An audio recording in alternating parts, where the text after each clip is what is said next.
Hi, and welcome to this segment of our Tai Chi YouTube channel. In this case, we're going to do the 7 Stars Sword Qigong form. This is what we do to warm up and to condition our hands. But first, a couple of general principles that I stress with everybody. First rule is you treat your practice as if you were doing it with a real sword. All right. In this case, this is a bladed weapon, and it will actually cut as intended to for your classic sword practicing. But we don't practice with these. Normally what we'll practice, most of the students will start with sort of the basic sword, which I still want you to treat this as if it were a real sword. Standing around like this with the sword means you've just cut your fingers off. So you practice as if this were a live blade and you're holding it so that you actually treat it that way as you're practicing. Your practice will be much better as you're going through this. So that's the first step. Make sure that you treat this as if this were a bladed weapon and that it actually could do harm. Second thing that we really want to focus on, and I haven't had a student do this, but if you drop it, you're dead.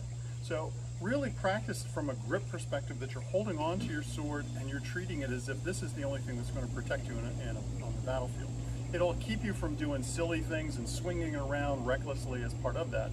And the way I was broken of any habit when I learned a new weapon is if I ever dropped it, I had to drop and do 10 push-ups. So you either get really good at push-ups or you learn this technique as you're doing this, and I would urge you to just do your push-ups separately from this. Really focus on treating this as if this blade was going to save your life. And the third rule is the same rule that we have with our regular Tai Chi practice. You're not trying to be perfect, you're trying to be better each time. So it's progress, not perfection, that we're trying to go through. For our sword practice and our 7 Stars Qigong form, we're going to do a series of 7 movements that are primarily going to condition the wrist, condition and relax the elbow, and work the shoulder. Your posture, depending on the weight of your sword, could be a little bit off. It could be, so you want to really practice your fundamental Tai Chi form practice in that you want to be vertical, you want to be stable, you don't want to lean, you don't want to do jerky movements that are going to get you out. You really wanted a good rooted base as you're going through and you're doing this practice. Okay. Part of this I will do facing you, and then part of it I'll do the reverse order as we go down through each of the 7 sequences. So the very first segment within this, the very first one is grasping. And this is really just transferring the sword. You're normally holding the sword in a resting position with your blade horizontal to your body. So if you turn it this way, this would violate rule number 1, right? This is a real blade and this is going to cut you. So you're going to keep it resting across your back.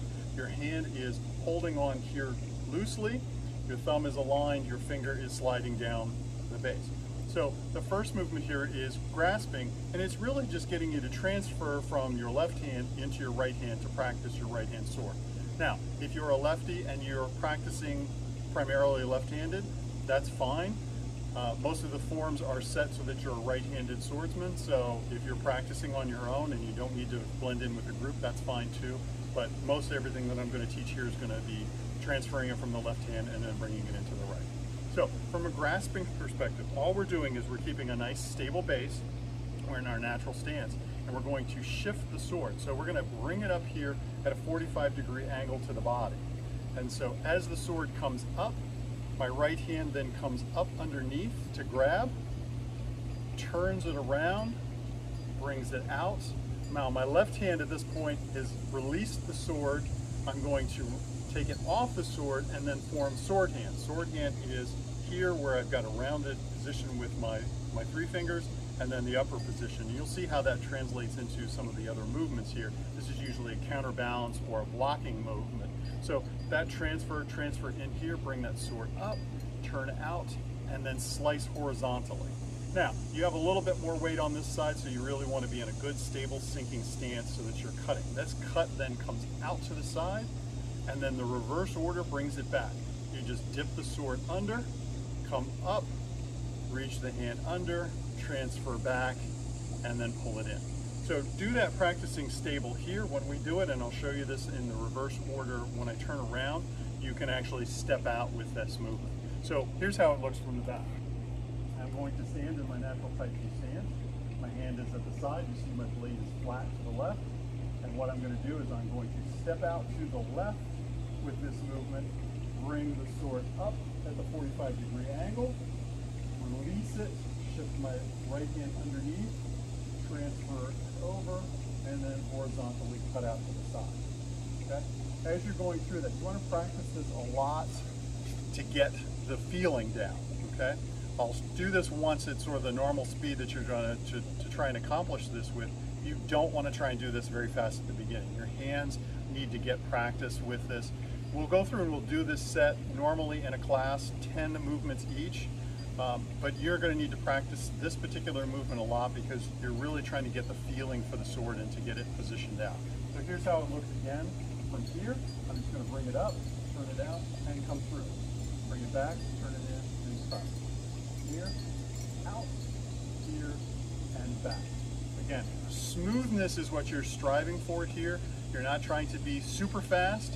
You're trying to be smooth with your motion. So slow down and do it very simply as you're going through until you get the feeling and you're comfortable with the sword. This is going to be a weighted sword, so this is something you're not used to in these movements. So if you don't practice this enough, your wrists are going to get sore, your shoulders are going to get sore, and you're going to get discouraged. So I really want you to think in terms of small practice over time rather than, oh, I'm going to go do this 100 times until I get really good with it, because all you're going to get is sore, and then you're going to start to do it incorrectly. Okay, getting back to the 7-star Qigong form. So that was one, okay, grasping. The second one is warming. And this is really just the motion here where we're going to turn out, and we're going to do this, and I'll do it in the reverse order here in a second. But we're going to do the first movement is flicking. Now, we are flicking the sword out to the side. And what we're practicing here is extending this tip and flicking it. And so we're going to bring it in here and out there. You see my wrist comes up a little higher, so your sword's going to tip just slightly to bring it down and flick and down and flick. Now, in this case, the left hand, you're in sword hand here. You can center it here in the center. And that's what I normally do with this because I just want to have that feeling of stability. So here, here, here, here is the movement, okay? And then here's what it looks like from behind. So we go to practice, we're going to step out, we're going to shift, cut through, and so bringing it down and point, down and flick, flick, out to the side, okay? Stable stance, down as if you're striking the pommel here onto the ground, and then point and flick that tip out to the side. And then come back in and finish. Now this is just the breathing motion, very similar to what we do in our Tai Chi forms to just settle the body. Sword hand out, bring it down, and slide down. So that is the first part of the warming, and that is the flicking.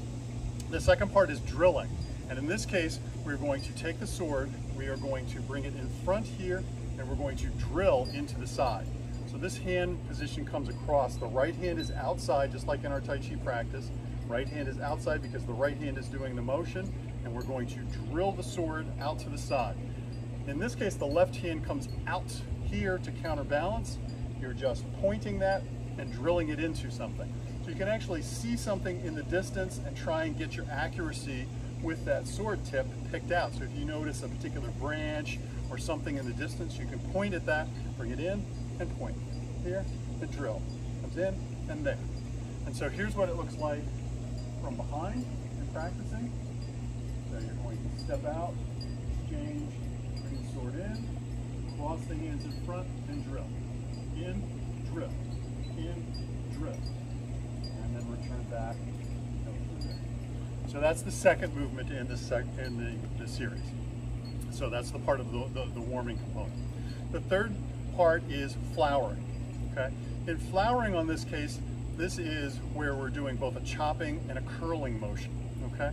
So what we're doing here is we are pointing out to the side, and we are bringing both from an underneath perspective and up, and here and up, and here and up, and then we're doing the overhand motion where it is circling and striking, circling and striking. Here is one of those situations where you definitely want to make sure that you're comfortable with rule number one, because as you're swinging the sword, you're going to bring it down towards your leg, and so if you smack yourself on the leg, you've already cut yourself. So think about it in terms of do this slowly enough so you get comfortable with the motion before you start going faster with it. So it's a cut, cut, cut, cut. And so you see that turning and relaxing of the wrist as you're going forward, Okay, this is the overhand component. The other one is curling it under and coming up through. And so it's the same movement, but you are cutting from the bottom up. The blade is cutting here at the very edge, so it's coming up and cutting, so you want to keep that blade vertical. You don't want to come horizontal with this, because then all you're doing is slapping with it. So that curling cut here, coming up and cut, coming up and cut. Okay? Here's what it looks like then from the back, as we're going through. Okay? Reset and breathe. Do the exchange. We point it out to the side, and then now bring it. Let's do the underneath. One, and then let's do the overhand. One. Again, good stable stance. Let the weight flow through the end of the sword. You want to be a relaxed shoulder, your wrists relaxed in this movement so that you're comfortable going through the particular motion. And just be careful because you're swinging the sword here for the first time.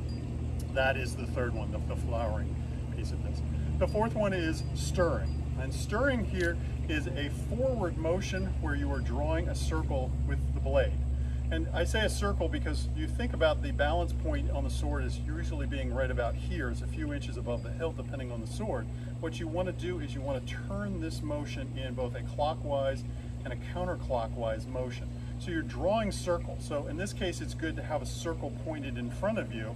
And so you're just coiling your wrist and wrapping it around and turning. This is more of a deflecting or parrying with another sword movement, right? You're wrapping it around. So it's not you're not drawing a circle here where you're moving your arm, you're turning and you're coiling the tip of the sword around something. So it's not the whole sword that's going around, it's just the tip of the sword. And you're going in both directions, so you'll practice that, okay? From the behind part, it really doesn't look all that different. You're coming in, breathing, resetting, exchanging the sword, pointing in front, and it's just curling and twirling it around in a clockwise motion and then a counterclockwise motion. You want to feel this one all the way out at the tip of the sword, but be very cognizant of that balance point because that's what's swirling. You're making a rotation with the hilt here at the very bottom, and at the very tip is making the circle around. So it is coiling around and going through and doing that. So that's the first four. The fifth one is called guiding. And guiding is one, I like to picture this one as one where you're trying to butter a piece of bread. And so there's a huge piece of bread that comes down at a 45-degree angle. In this case, you're going to be in that mountain climbing stance. Okay, you want to be comfortable, set with here, and you're bringing the blade down at a 45-degree angle. But if you think about spreading the butter on top of the bread and then coming back up to do it again and coming back down through and back up. Now you'll notice the hips are going to turn, so you've got to have a good rooted stance. You want to bring it down through, turn, and come right back up. And the sword hand here guides the wrist. It comes down. You're going to bring this somewhere a few inches down below your wrist. You can have it anywhere here on the forearm, part of that, wherever it's comfortable, but this helps round your motion here. It gives you that nice rounded motion that we're trying to from a Tai Chi perspective, but sweep that sword down, turn it around, and then sweep it up, and come down and come up. So that's on one side. The other side is very similar. It's just you're going to bring it down to this side. I'm shifting my weight coming back as I come through here and then bringing it back up. So again, like we talked about in one of the earlier videos, that weight shifting here is very important. Shift the weight back, shift the weight forward. Shift it back, shift it forward. Okay? That is the guiding one. So what it looks like from here, go to breathe, set, step out, exchange, step back with the left, and guide it down, guide it up, guide it down, guide it up, come back up, exchange, step out, and step back, and guide down, and guide up, guide down, and guide up. In this case, slow and smooth, like I said, as if you were buttering a large piece of bread, allows you to sweep down through. Okay? The sixth one is then orbiting. And orbiting is one where you're actually locking the wrist here. You're gonna have a 90-degree wrist. In all of the other ones, we're coiling and we're wrapping the wrist around. In this case, it is a solid wrist. And so orbiting does both the drawing part where you're drawing up through the cut here, or a piercing motion where you're coming up and then over top, okay? So in this case, coming up through and you're making just a big figure 8. Coming through, coming through. So that blade should cut in front of you, coming up at a 45-degree angle, coming back, and then cutting forward. So sweeping it through, sweeping it through. Sweep, sweep. This is drawing. And through, and then piercing is coming then back up over and coming down. So your point then cuts forward. It's as if there were an enemy shield right here. Your intention is to bring it up over top and pierce down. And so the motion comes down through, again, a figure 8 and in, coming up and down, through and back, all the way through the motion here, okay? Orbiting. At all times, again, you're keeping that wrist stable, right? It's at that 90-degree that you're striving for. You're not releasing it here, you're keeping it as you pierce down and through. And so let's do the behind the scene from behind, coming through, transfer, bring it out. We're going to do the upper cut through, and then we're going to do the lower of piercing down through. Going overhead and piercing down. Let your weight shift, sink in your stance as you go through. You want to be comfortable. You don't want to just stand with your legs locked, swinging the sword around. You're going to throw something off here. You want to blend in with that stance and sink all the way through. So that's number 6. The last one is what's referred to as blossoming. And blossoming in this case is really just a side strike to the side. You're going to do both a rising one, where you're going to bring the sword here, you're going to switch through, you bring your hand position through, come up and strike high. That's the rising. So you sink and strike. And you want that blade coming up. So here you're pointing to the top of somebody's head, maybe through and here, through and here. You're bringing that sword down in circular motion and then returning it out through.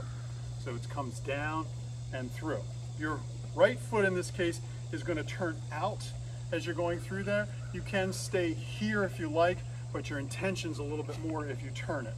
So here is the rising,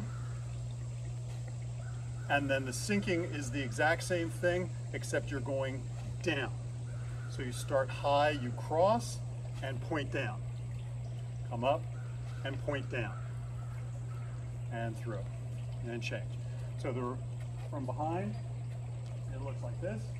Cleansing breath, relaxing the hand through, changing the grip, coming through, sinking down and up, sinking down and up, up, and then we'll do the lower, sinking and pointing, sinking, pointing, sinking, pointing, as you go through that. Again, for each one of those 7 series, you'll want to do each one of them 10 times. You want to get comfortable with conditioning the wrists, conditioning the elbows, conditioning the shoulders. If you get to the point where your hands are starting to feel it, shake them out, shake them forward like we do with practice, loosen up the shoulder, rotate it around, and then position the hand here like you're driving and you used to put your hand outside the window of your father's car and sort of sliding through. Then you make a nice big figure 8 to the side as you're coming through. This will stretch and loosen all of those tendons and ligaments in the wrist and the forearm, so it won't be so bad. Again, this is something you want to practice on an ongoing basis, but don't overdo it. Just try and work this in. You practice sword a couple times a week. You'll do 10 of each of these. You'll be fine as you go through that. So thank you for watching.